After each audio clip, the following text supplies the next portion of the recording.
mga boss. Tatlo yung anak ni Mama Kat pala. Tatlo. Ito. Girl, tatlo. Ayun o. Tatlo yung anak niya. May nagbigay ng pagkain doon, manok. Ayan si Mama Kat. Tatlo yung anak niya.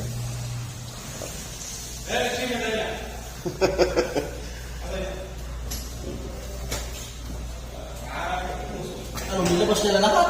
Dinabas niya lahat eh. Saan bahay daw yung pusa na to? Hindi niya ilagay doon sa may nandun eh. Gusto niya ilagay doon sa lobo. Sa kwarto. Sa kwarto nila.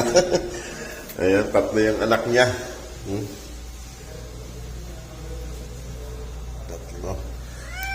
Huwag mong ilabas yung mga anak mo. Ilagay mo doon sa kwarto. Masaway ka talaga. Wala talaga ito. Yung ibang pusa eh, tinatago yung anak eh. Tatlo yung anak niya mga muso. Maliliit, tatlong puting. Alaga kasi yung pusa na yan, kaya ganyan eh.